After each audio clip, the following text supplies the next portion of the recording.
Guys, welcome to my channel. So, finally, gagawa tayo ng video response sa ginawa ng kaibigan natin si Juan de la Cruz. So, may twist yung ginawa niyang zombie loadout. Walang firearms. Okay? So, actually, matagal ko nang pinaplano yan. May mga nagko-comment, nagme-message din na, paano yan? Wala kaming barel. No? So, being prepared, hindi naman tayo pare-pares ng sitwasyon. And magkakaiba nga tayo ng lugar, magkakaiba yung gun, no? So, understandably, yung iba hindi magkakaroon ng firearms. Pero hindi dapat malimitahan yung preparedness mo. Ang ano ko nga number one rule ko do sa mga sinabihan kong gumawa ng zombie loadout kung anong meron ka, 'di ba? And hindi rin to pagalingan, pagandahan ng gamit. So, ang exercise natin ito is to be prepared, no?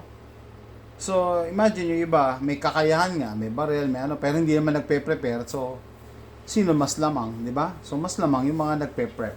Okay, so, sa video na to, walang barrel dito na makikita nyo. Pero, air gun. The list is air gun. So, sisimulan na natin, air gun. No? Lately, nahilig tayo sa Woodstock. Nakuha ko to sa pawn shop, di ko pa nga nakatatanggal yung tag. Pero marami akong air guns dyan. So, una pinagpilian ko, break barrel ba or pump action. Sa Pilipinas, meron kayong escopeta, di ba? Yan, gano'n, binubomba. Kung ako tatanungin nyo, bibili ako nun. Baka in the future, magsara yung kumpanya. Collectible na yon. Anyway, so ito na, pawn shop find ko to. 22 caliber pump action. So, maximum is 10 pumps, pero yung iba kaya hanggang 15 pumps. So, kaya ito yung napili ko kasi unang-una, out na yung mga PCP at CO2 na air guns. Kasi CO2, saan ka magpapareload during zombie apocalypse or SHTF scenario? Sarado lahat. Pagka PCP naman, sabihin nyo, pwede naman PCP kasi may foot pump. So, may dala ka pa ng extra na gamit. Samantalang ito lang, tas pellets. No? So, saan to gagamitin? Hindi mo to gagamitin sa zombies, lilinawin ko. No? SHTF situation ang zombie apocalypse, parehas lang yan. Walang pagkain, sarado ang SM. Sa Pilipinas, sarado ang Walmart, sarado ang 7-Eleven. So, mangangaso ka talaga. So, I think, ang hinahunting na sa Pilipinas ngayon, mga ibon kasi wala na mga small game, no? Pero dito kasi sa amin, meron pa mga squirrels, may raccoons, may wild pigs pa nga no? Kaya ba nito ang wild pigs? I don't know. Siguro sa mga sa mga squirrels. Bayawak, pwede to, no?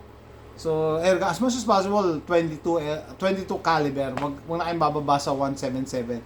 So, mas pinili ko tong pump kasi yung pwede kasi ang pump at saka pwedeng pump at saka break barrel, no? Wala ka na kailangan ng pellets na lang.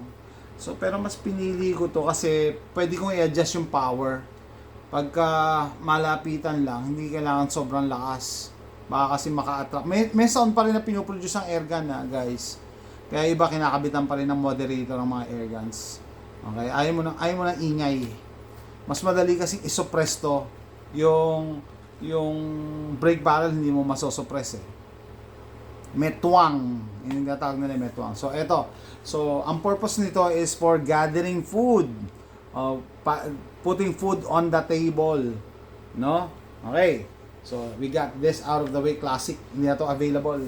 Ang nilabas yata ng Crossman ngayon is polymer na or plastic. Ito, Woodstock pa rin tayo. Yan. Mga airgun lovers dyan na katulad ko. Nakalimutan ko na exact model. Benjamin. Yeah, Benjamin pellet gun. Anyway, ano pa? Crowbar. Importante to, no? Crowbar. So, syempre, mag-scavenge ka for food. Ito na yung master key mo. May mga malalaki nito. Yeah, kaso, consider nyo rin yung weight, no? Alam mo, dala mo lahat yan, bigat-bigat. Wala ka nang pagkain, wala ka inumin, tapos ang bigat pa lang dala mo. I think ito, para sa akin, perfect to. Kasi, pambukas ko lang ng pinto. And if worst comes to worst, melee weapon, close quarters weapon mo to. No? Pwede. It's up to you, pero napaka-important kasi nga naman, no, or matrap ka sa isang lugar, kahit pa paano may chance ka. Kaysa kukulang gamitin mo pambukas. So, yan, important. And bihira yung nakikita ko na naglalagay ng crowbar. So, size ng crowbar, it's up to you. Kung kaya nyo mag-carry na mas malalaki, well and good. Kasi pwede siyang gamitin na weapon also. And what else? Huwag nyo mamalitin ng slingshot, no? Tirador. I think sa Pilipinas, meron ng grupo na nag-i-slingshot dyan, no? Pero ngayon kasi may modern slingshot na, so may kapit dito para makakabata ka ng mas malayo.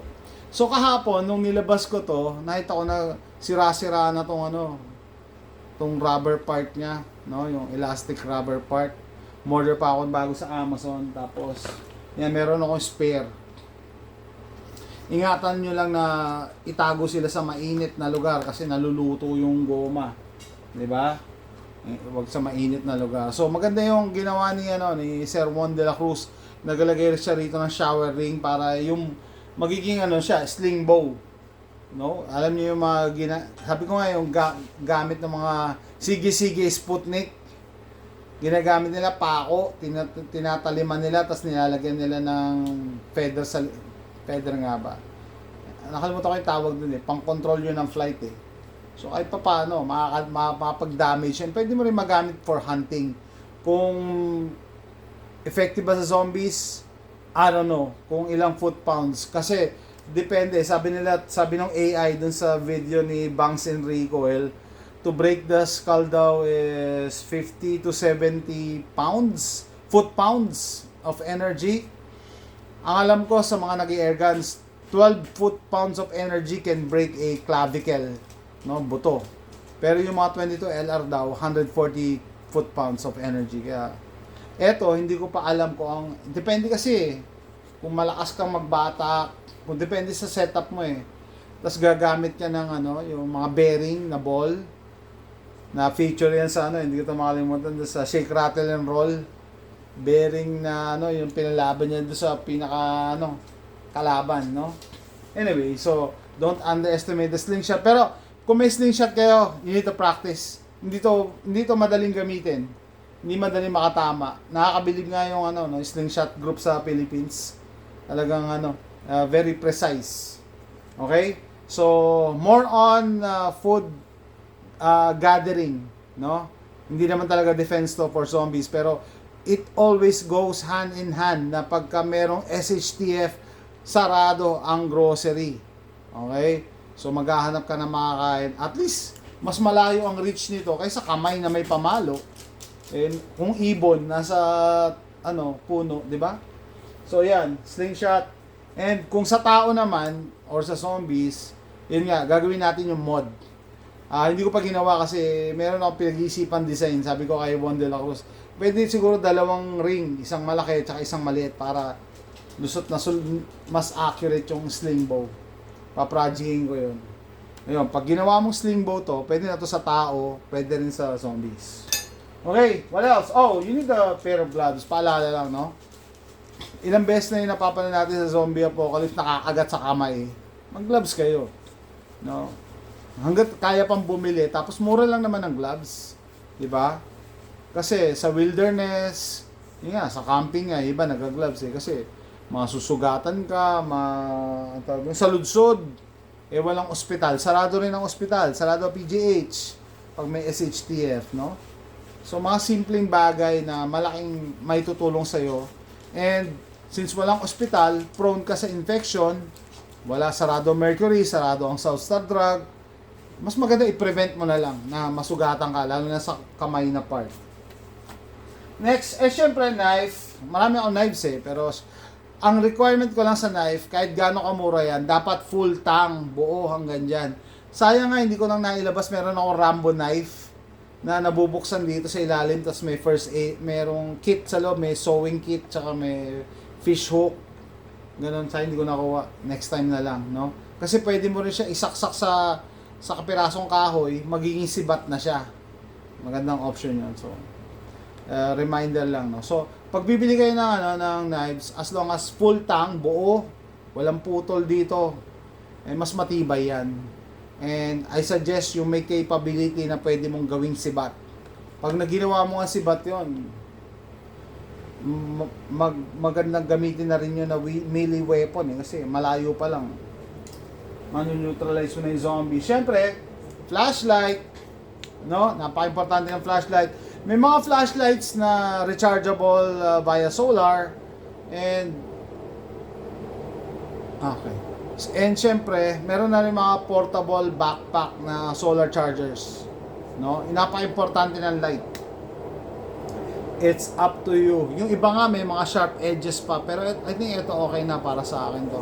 Pang self-defense sa tao, two-legged creatures, pag mano-mano, lamang ka pa rin kung meron kang Yan, so isipin nyo lang pag may flashlight kayo, dapat isama nyo rin sa plano nyo paano nyo i-charge yung flashlight nyo. Pero sabi ko nga sa panahon ngayon, marami ng mga solar powered na flashlights or madaling i-charge. Okay? And ito na tayo sa main event. Sama pa pala natin radio, no? Siyempre, rechargeable batteries, of course. Kailangan nyo ng radio, dito lang kayo makakuha ng means of communication from the outside world or from the other people na magsusurvive. Either zombie apocalypse or SHTF. Diba? And be careful also, hindi nyo alam kung sino yung kausap nyo pag mayroon kayo na-receive na signal, huwag kayong basta magtiwala. Pero kung kayong dalawa or pamilya kayo, pwede kayong gumamit nito para ma-warningan mo agad. Kunyari may mag-i-scout o mauna ako, mag-scout ako. Sabihin ko sa inyo kung kailangan nyo ng tumakbo. Maraming scenarios, maraming pwedeng paggamitan to. Dito nga sa bahay, ginagamit ko rin to Ano yung sabihin? Kunyari may gagawin ako sa labas, gagawin ko yung AC. Yung isang radyo, nandito kay AJ. O AJ, turn on the AC kasi sa loob tinaturn. Para hindi na ako labas-pasok. Maraming pwedeng paggamitan to Tsaka right now, mura na lang ngayon yung mga two-way radios. Mas mura pag bibili ka sa marketplace. Nakabili na ako sa marketplace hindi masama na may marami kang stock na radios. Okay? Okay na tayo. Main event na tayo sa weapon of choice. Na non-gun. Nagtataka nga ako sa Walking Dead. Ang tagal ko na pala ito hindi nagagamit. Sa Walking Dead, parang na-romanticize nila yung crossbow kay Daryl. Wow! Parang napaka niya Ito, adjustable stock din to sa likod Adjustable length of pull.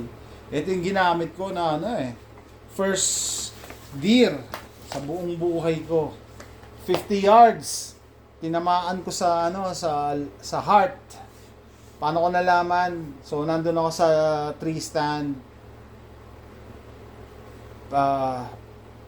Pinol ko yung trigger, tapos tumakbo, sabi ko sumablay ata ako, tapos nakita ko pa yung arrow nasa lupa nakatusok, sabi ko sumablay yata ako. So nawalan na ako ng pag-asa kasi sabi ko ang lakas ng talon nung deer tumakbo pagka tapos nung may nakita akong dugo kasi takip silim na 6:30 or 7, padilim na yun, winter yun kita ko may dugo na tumaas yung adrenaline ko, hinahanap ko, tapos nakita ko nga yung deer, sisinghap. Tapos nung nilinis ko siya, inopen ko, nakita ko yung heart niya. Pumipintig-pintig pa nagpapampa ng dugo, may tama ng tumagos pala yung bala, so napaka-powerful, So depende sa pagpili nyo ng crossbow. Ito may scope 4x30 to lang naman. Kasi hindi naman siya naka-design na pang long range talaga. May safety. Kalimutan ko na nga yung nito tatak tatak nito. Saga 405. Ayan yung model niya.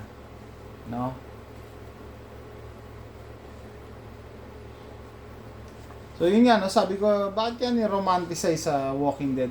Kasi hindi ko talaga to isasuggest sa zombie apocalypse Bakit? Kasi one shot lang to Pagkaputok mo niyan, pagka tira mo, tatapon mo na yan, kailangan mo nang tumakbo. Kasi matagal magre-load. Ito, Itong part na to, yan yung tatapakan mo. Tatayo ka, tatapakan mo, tapos may panghila ang ganon. So matagal mag-reload, no? So I would suggest kung gusto niyo na eto na lang, mas effective pa doon sa mas mabilis mag-reload. Parang si sino ba yan sa Lord of the Rings? Nabili ko lang to nabili ko to sa garage sale. Sabi ko, okay, wala pa akong bow eh. No? Ano ba ito? Wala pa akong bow. Tapos, eto, pag nasira to, pwede mo itong palitan ng paracord. No? Matibay ang paracord. Tapos, kung wala ka namang ganitong bow, kaya mong gumawa nito using PVC pipe. May nakita akong nagba-vlog sa YouTube na gano'n eh. PVC pipe ginagamit niya. Binibend niya hanggang makagawa siya ng bow. Diba? Tapos pag wala ka pa rin PVC pipe, maghanap ka ng kawayan. Yan talaga, kukorte mo siya. Tapos ibebend mo. Kaya, no? Mas mabilis kasi mag-reload dito eh. Kaya hindi ko nga alam bakit. Yung crossbow mas accurate.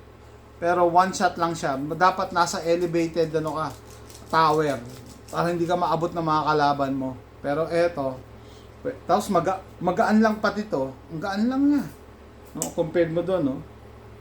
So, pwede talaga to sa SHTF scenario, no? Pwede or pwede pa nga makaimbento ka na na portable. Yung iba portable nabi-breakdown. Tapos ito, pwede naman tanggalin yung spring i-fold mo lang yan, didiinan mo lang, tapos bubuuin mo ulit para mas madaling itago, i-store. So, yun guys,